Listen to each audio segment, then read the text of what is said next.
Namo tassa bhagavato arahato samma sambuddhassa. Namo tassa bhagavato arahato samma sambuddhassa. Namo tassa bhagavato arahato samma sambuddhassa. Buddham dhammang sanghang namasami.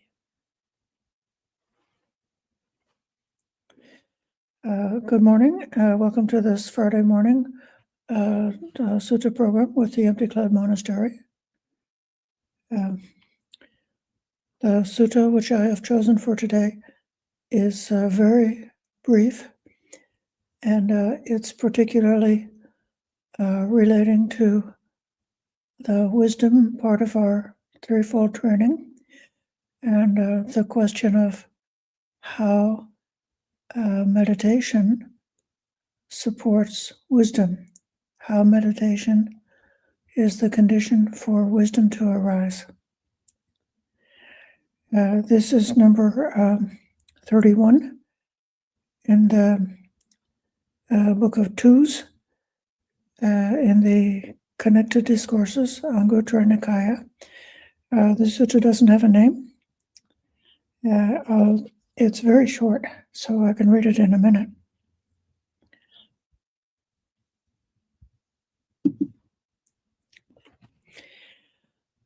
These two things play a part in realization.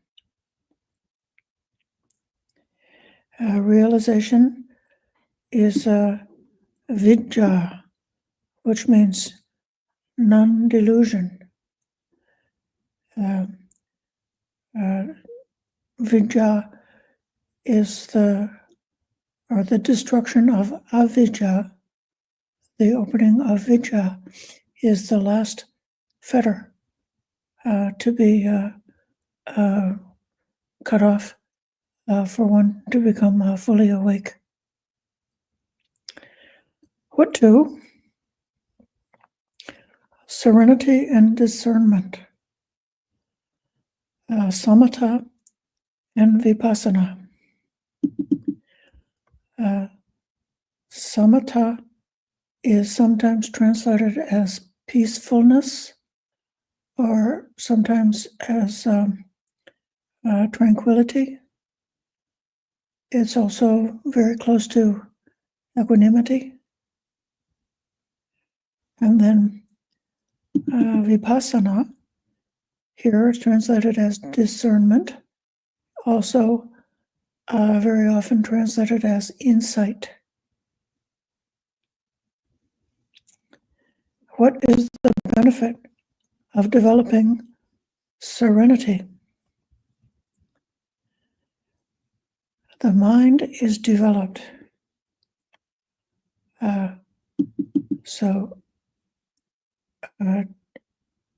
In this case, chitta, which means the mind, when speaking about the cultivation of the mind, that always is referring to developing right samadhi, developing meditation. So the peacefulness supports meditation.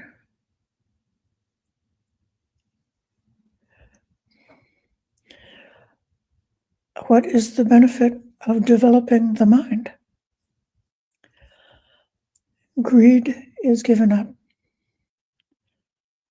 So raga, sensual desire, kama raga, is one of the hindrances which blocks insight, and it is one of the hindrances that prevents breaking free from samsara and getting onto the noble path. So from developing peacefulness, one is able to develop meditation, and one is able to give up on greed, give up on sensual craving.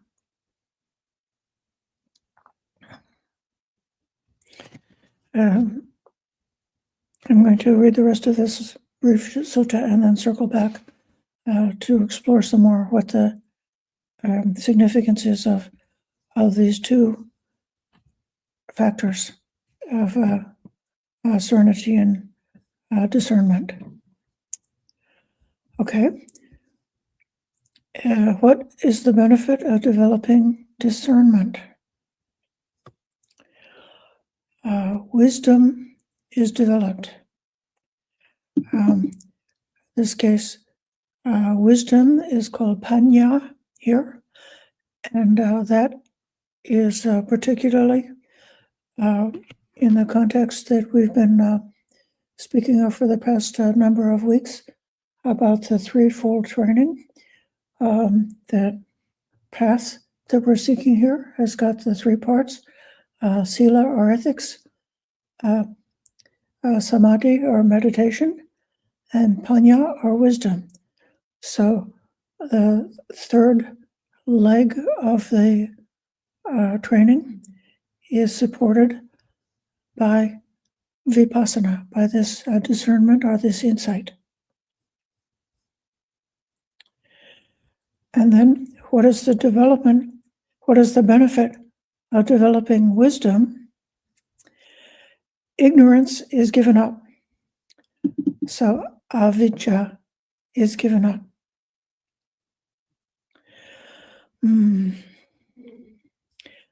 The mind contaminated by greed is not free.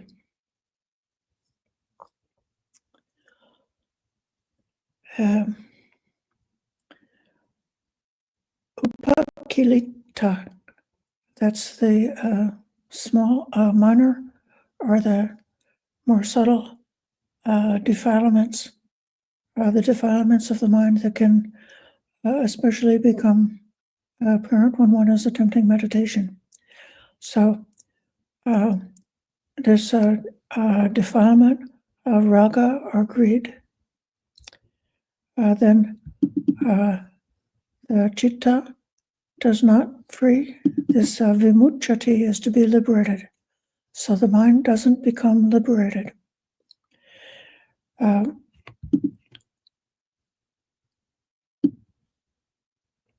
This phrase, cittang na vimucchati, reminds us about another very common expression that you see in the suttas, which is called ceto vimutti. That's very often translated as the liberation of the heart. So liberation of the heart is a state that can be accomplished within meditation. When you see liberation of the heart by itself,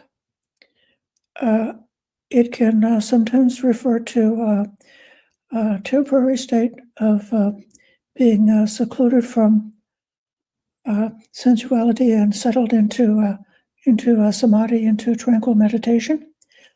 And then when you see the combination of ceto vimutti and the liberation by wisdom, those two liberations together is always referring to what the fully enlightened Arahant has accomplished.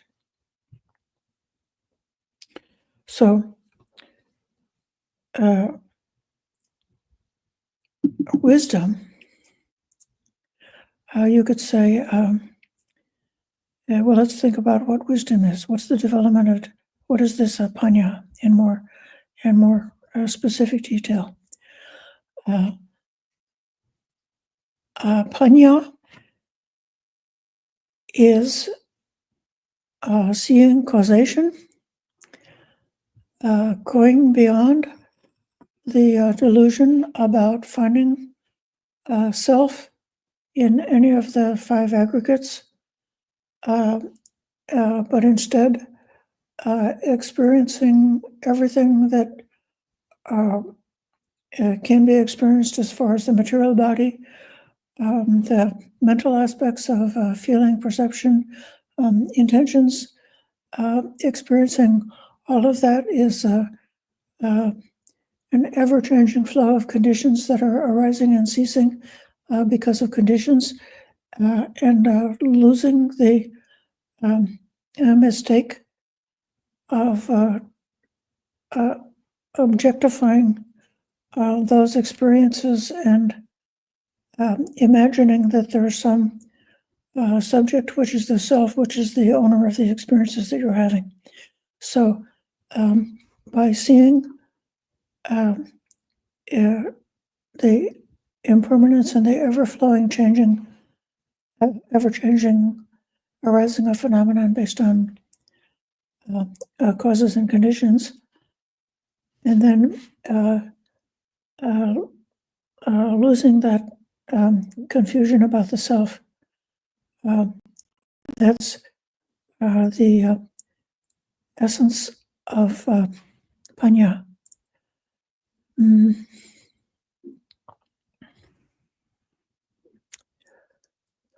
It's also, Panya is also sometimes described in terms of the Four Noble Truths, which is the Four Noble Truths is invariably given as the definition or the explanation of right view. So you are able to see the danger, able to see the dukkha in everything that you can experience that's temporary and conditioned and ever-changing. So you can see, because of the ephemeral, unreliable, ever-changing aspect of things, that there's nothing that you can find in this world that's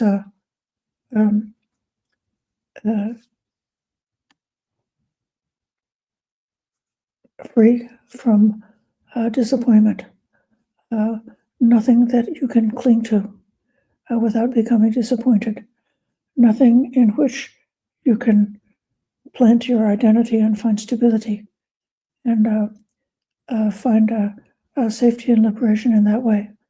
But rather saying that all of those ever-changing and permanent conditions are unreliable in that way, not worthy to be clung to, unsatisfactory in the sense that it's not the final solution, not the way to liberation, not the way to solve the existential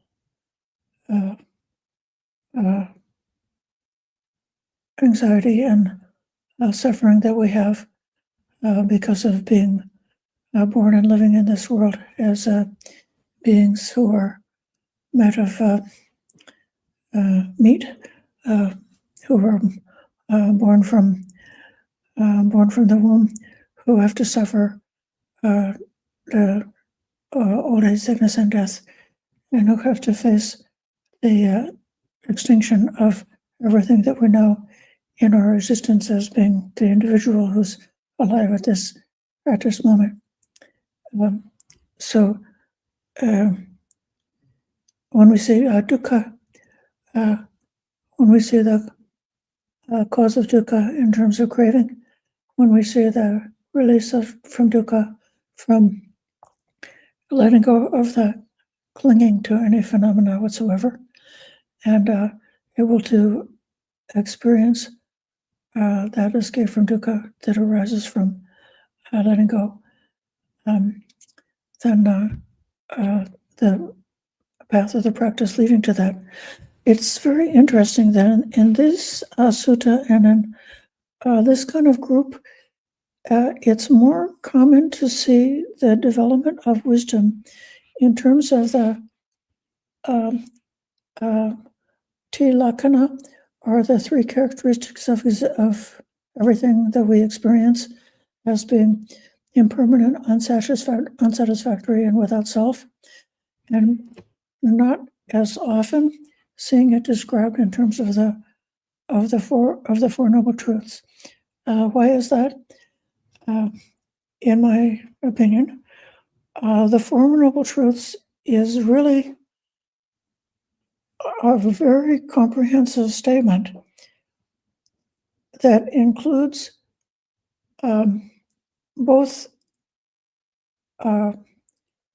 the description of reality as it actually is, seeing, and also including the path of practice that one should follow in order to realize liberation. So the Four Noble Truths is both a description of the way it is in actuality, and also it's a description of how it should be in terms of this is how we ought to look at it. This is the way of seeing that leads us to liberation, and that then brings us into the Eightfold Noble Path, which is the entire path of practice. But the Tilakkhana are the three marks of existence, which we see more often, and I think in this context is a little bit more close to what is talked about as this vipassana. What does vipassana see? Vipassana sees how it is. So it's like a narrower aspect of the whole path of training. So the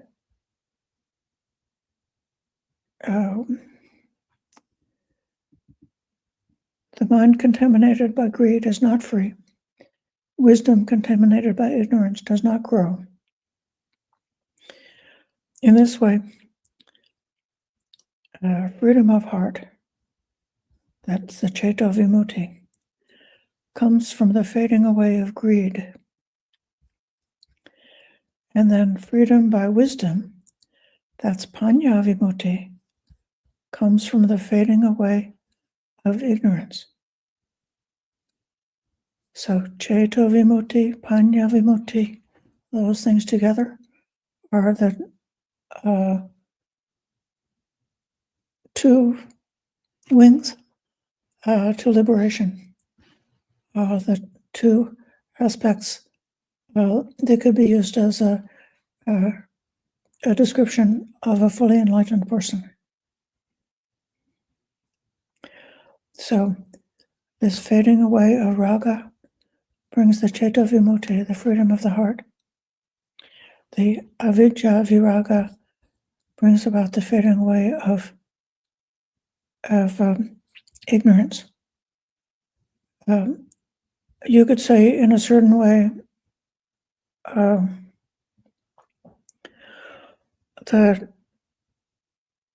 Ceto Vimutti is more including the mind in a way which is intuitive, that in a certain way you could call it the emotional aspect of the mind, that knows, like through feeling, knows reality as it is. And then the Panya Vimutti is more focusing on the cognitive side, which is applying reason, which is got this quality of penetrating,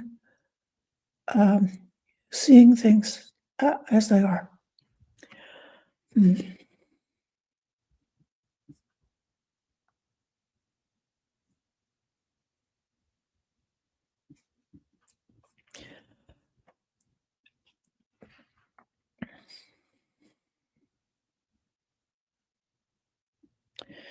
We we know that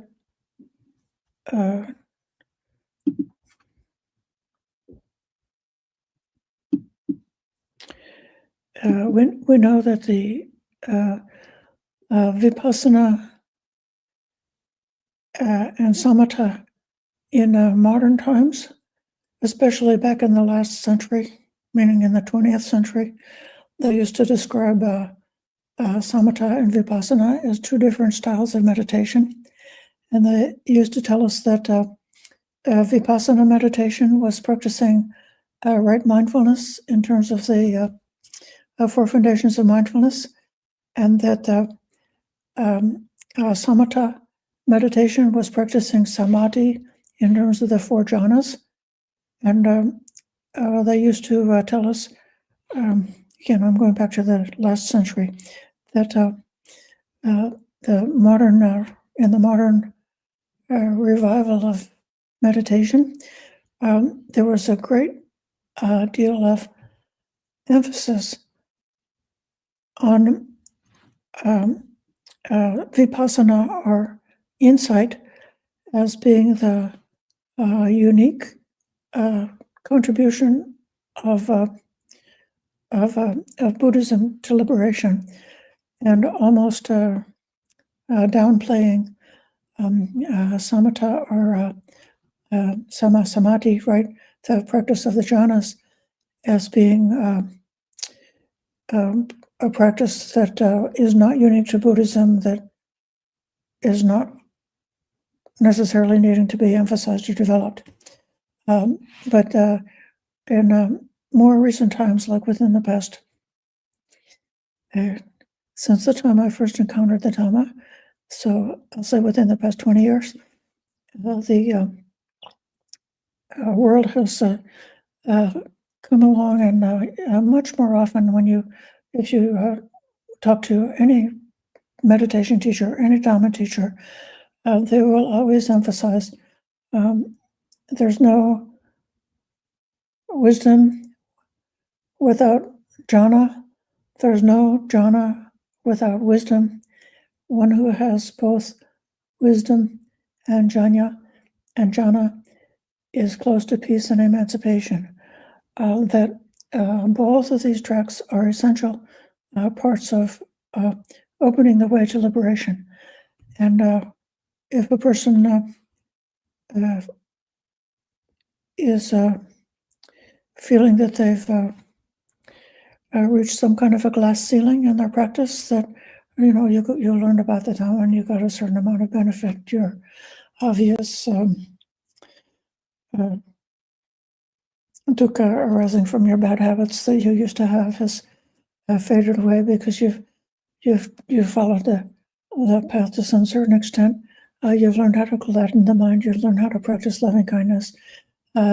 You've learned how to not get caught up in emotional reactions and so on and so on. So you've developed along a certain way, but then sometimes the person does, like as I say, they reach the glass ceiling. They're not going to the next level, and so it might be worth seeing whether one side or the other of these two aspects is stronger and another side is not so strong, and then trying to cultivate or build up the part of the practice which is weaker.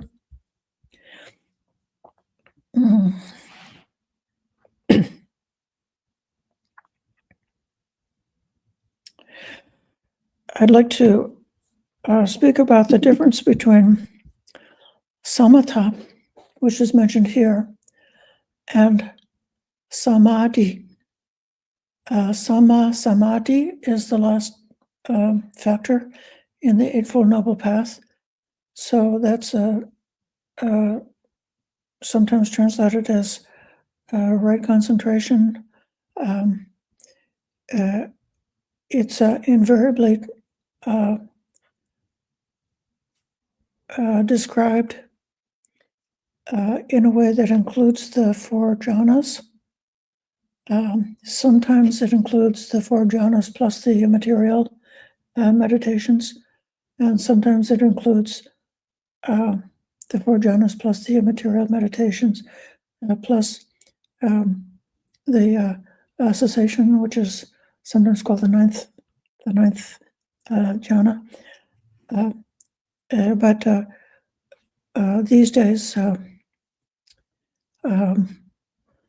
most of the teachers who I trust would say that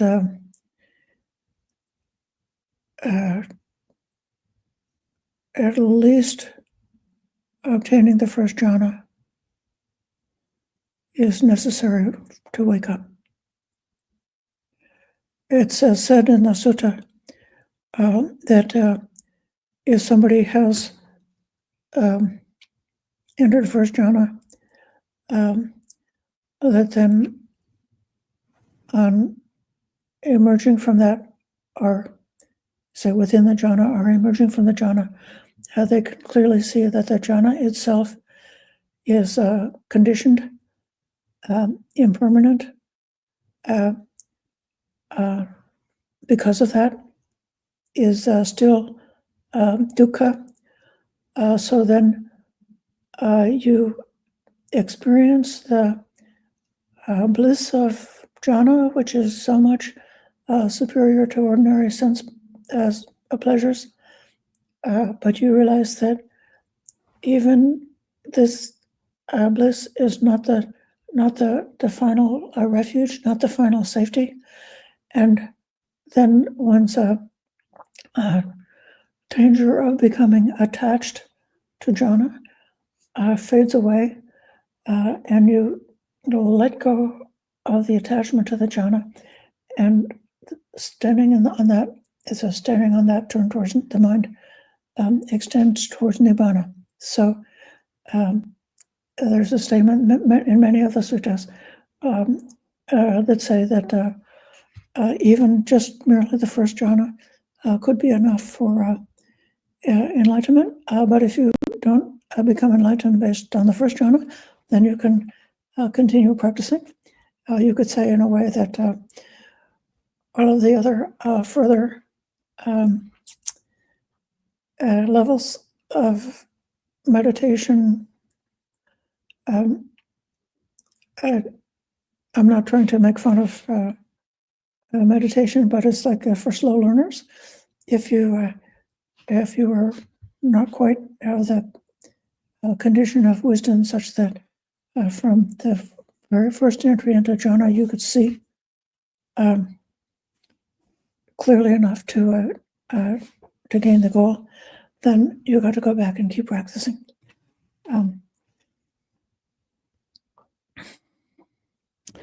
One of the definitions of samatha that I like is peacefulness.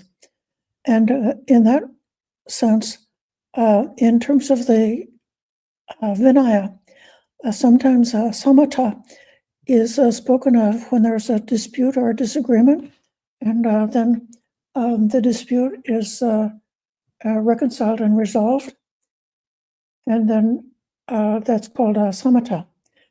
So in that way, samatha, that peacefulness, also has a quality of cessation. So the dispute has ceased, disappeared. It's gone away.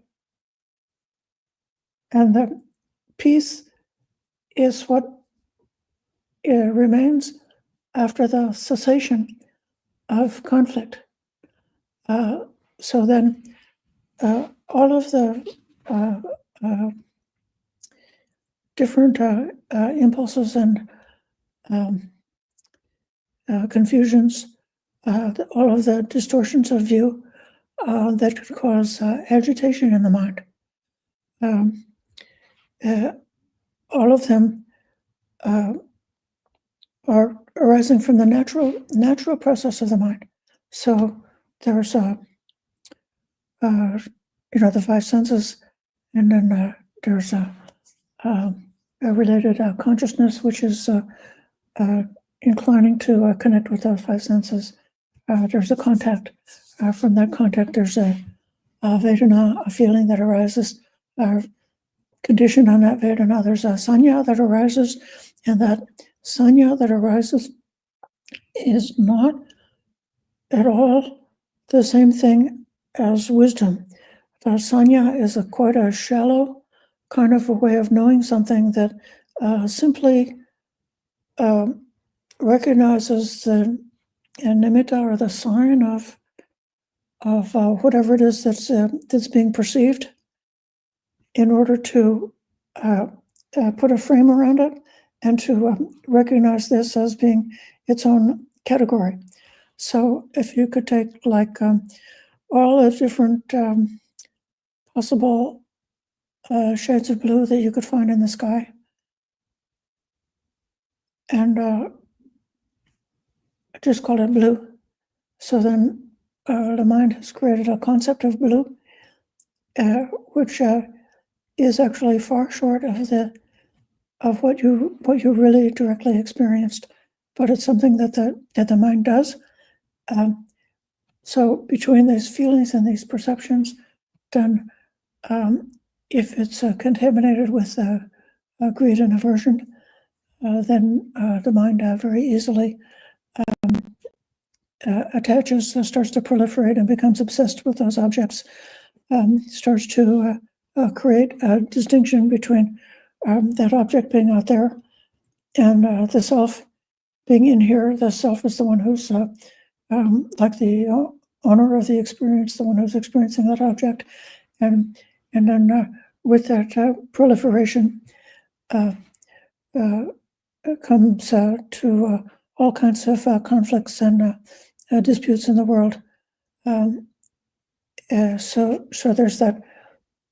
That's the whole process of agitation from the ordinary arising, ordinary operation of the five khandhas. But then the samatha, the greed is not there. So then aversion is not there. Actually, upekkha, or equanimity, is there in the sense of a disinterested looking onward, looking over all the phenomena that are experienced in a disinterested way. In other words, not giving preference to one's self-interest, but instead having that neutral way of overlooking and clearly seeing all the phenomena that arise in experience. That's peacefulness. This peacefulness is one aspect of right samadhi. So you see in the descriptions of right samadhi, many of the several of the important factors of samadhi, like the unification of the mind, like tranquility, like passaddhi, like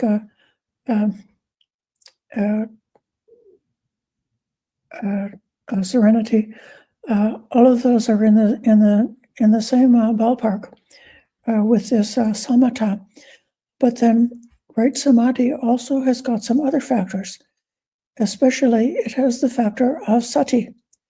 So right mindfulness, which is able to see the experience clearly, to see it as it actually is part of sama samadhi. So sama samadhi actually contains both samatha and supporting vipassana. While one is practicing right mindfulness, the refrain of right mindfulness is seeing the arising and cessation of every phenomenon that one directs awareness towards, and also learning to direct awareness inwards towards the inner experiences rather than being oblivious to what's being experienced inwardly because of being completely taken up and absorbed with what's external. So that mindfulness, samasati, also contains both aspects of samatha, because mindfulness is willing to see the skillful and the unskillful qualities without getting disturbed about it. Right mindfulness is able to see what's pleasant and what's unpleasant without becoming disturbed. So right mindfulness sees a pleasant feeling and doesn't get all excited about it. Right mindfulness sees an unpleasant feeling, doesn't get all upset and horrified by it. It just sees the feeling as just a feeling. Right mindfulness sees wholesome states of mind, a wholesome citta, and just sees it exactly as it is. Right mindfulness sees citta which is affected by greed or affected by anger, or which is scattered, or which is sunken. All of those less skillful qualities of the mind. Mindfulness sees them just the way they are without being aversive or hateful or negative or upset or disturbed about the existence of those states of mind. Right mindfulness accepts everything that arises within us, whether it's skillful or unskillful, equally, accepting all of them are parts of this mind-body continuum, allows all these things to arise. And so when mindfulness sees them with equanimity, then samatha is there in mindfulness. And then when mindfulness also sees them in terms of their impermanence, then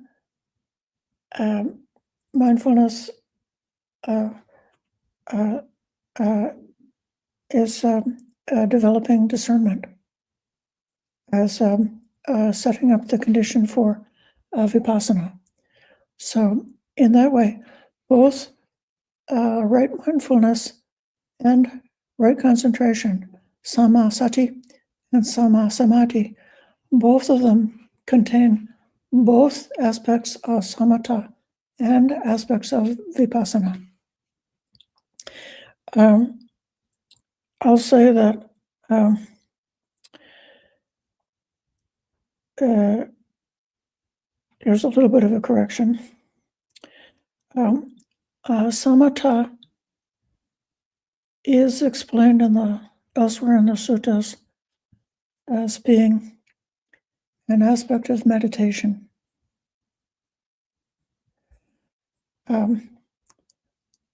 Vipassana is not given in the suttas as being a part of meditation.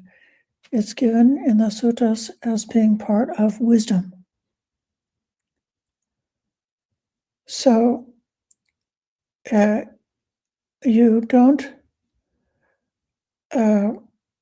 some people, maybe this is a quarrel that goes back to the last century, and we don't even have to worry about it anymore. But if somebody talks about that I'm doing vipassana meditation, vipassana is not a method of meditation. Vipassana is the result, is the fruit of practicing meditation, practicing right mindfulness, right mindfulness, and right samadhi. All those three together culminate in vipassana.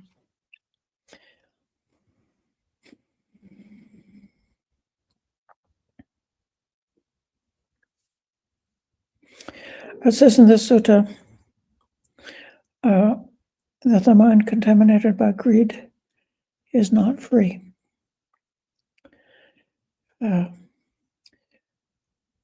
And I would have to say that this is a reference to Samma Samadhi, to the jhana.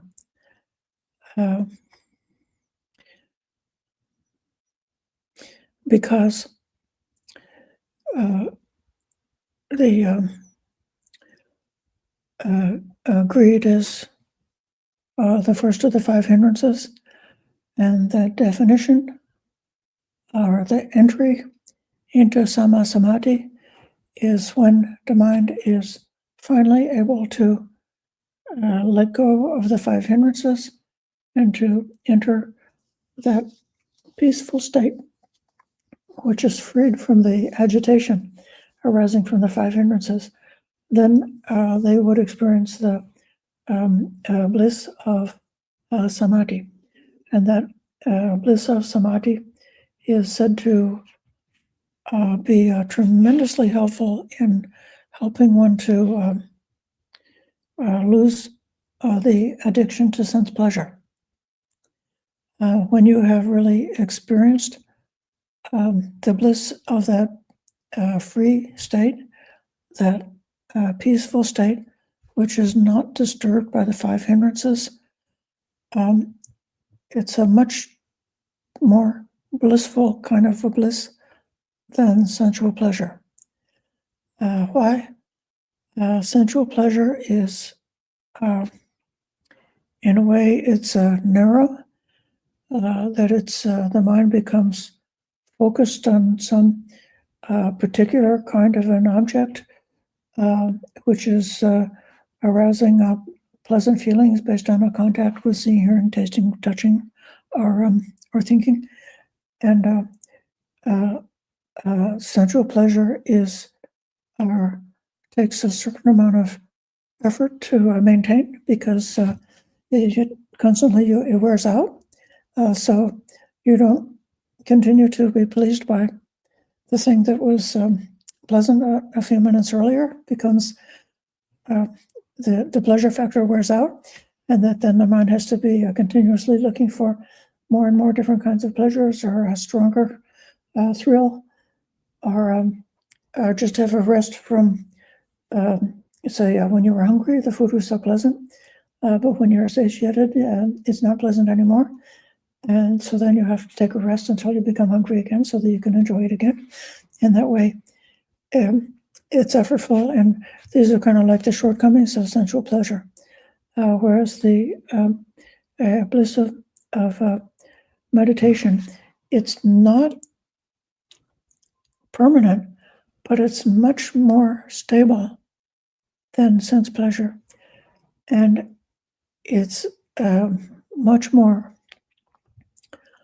of a broad, inclusive state, that the entire mind-body, the whole experience experiences that bliss, so that then it doesn't take that kind of effort of maintenance. It's very relaxing, very calming, like that. So then when you know the superior bliss of samadhi, then that gives you a standpoint from which to really clarify and be disenchanted with the enjoyment of sensual pleasures. And that's useful.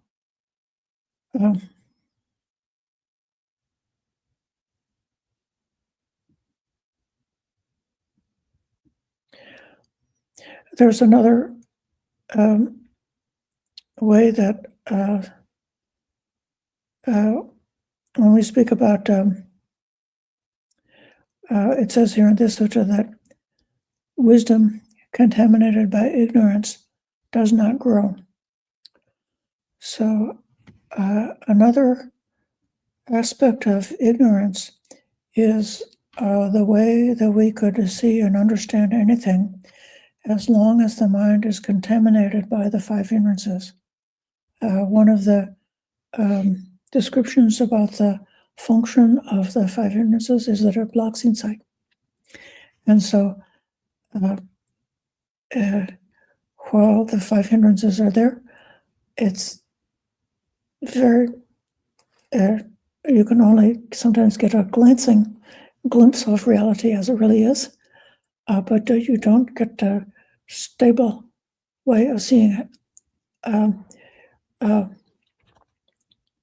The two aspects work hand in hand.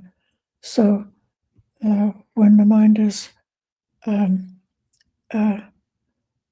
free when the mind is peaceful, has the samatha, which is free from greed, then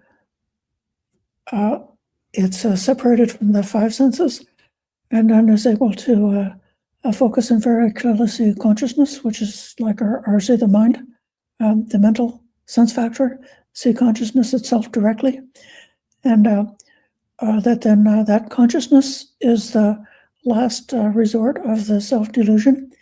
And so from that peaceful and calm state, being able to see consciousness clearly dispels the delusion, finally dispels the delusion about the self. So I think I'd like to pause here for a moment and invite any questions. Welcome to Christina, Prata Kukuri, Gregory, Madeline, Manal, Sud, Jody, and Bhumika, and to anybody else who may be listening without putting in a comment.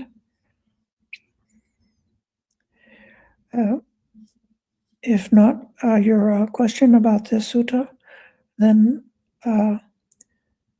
your report about how you experience both samatha and vipassana together, being the two wings of this practice.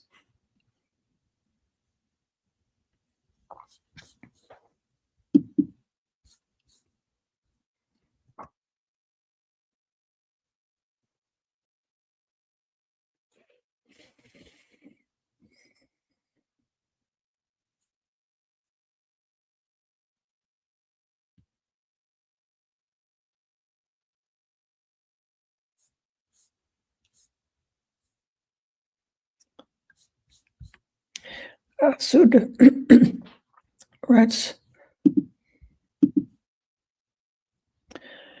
Dear Ayyā, gaining jhana, being free from sensual desire, is so difficult. Is one still practicing in line of Eightfold Path if one just sticks to the four Brahmaviharas? That's a really good question. I think that the jhana must have been easier in ancient times than it is today, because of the way that our brains are constantly bombarded with verbal media and with other kinds of media in modern times, and that creates a certain kind of a mental agitation. And as well, this is just my personal opinion, in the ancient times, the primary mode of transportation that people had was walking. And I believe that when people spend many hours a day walking, that would be much easier for them to obtain jhana.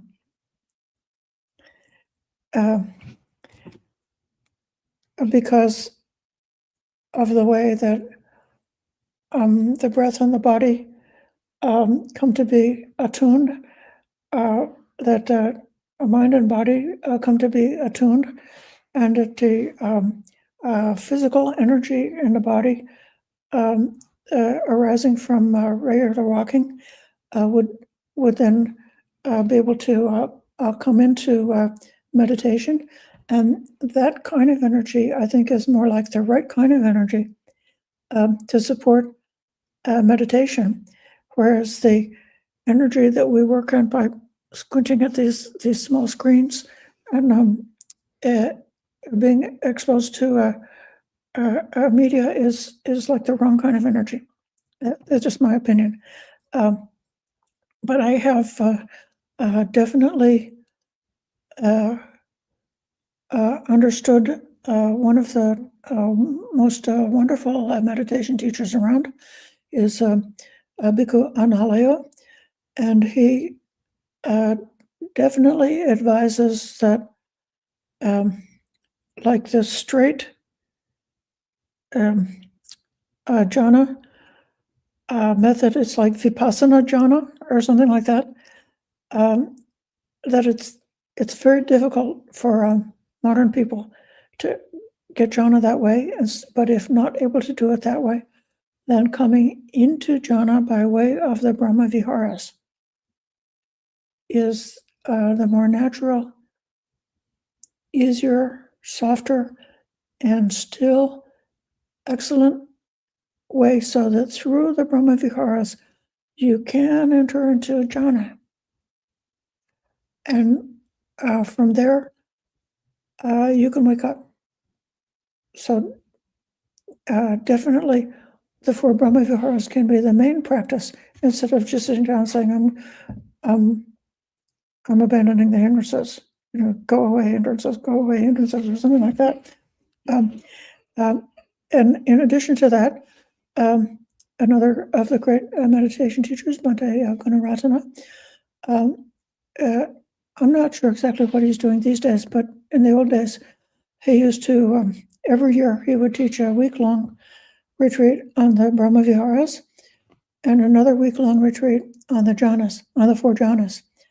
And you almost couldn't tell the difference between those 2 retreats because he taught the 4 Brahma Viharas in a way that was leading to samadhi, and he taught samadhi in a way that was starting on the Brahma Viharas.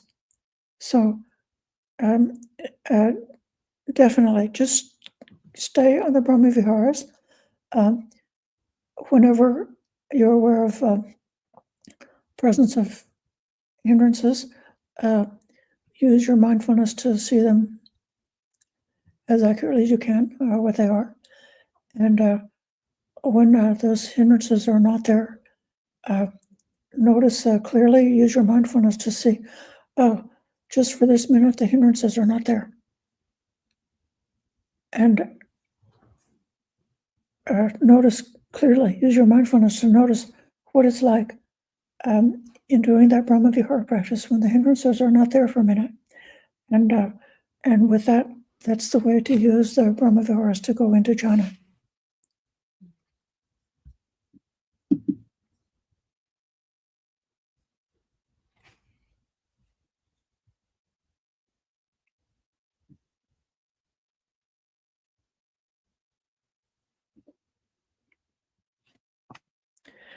Okay, we may close by saying sadhu, sadhu, sadhu.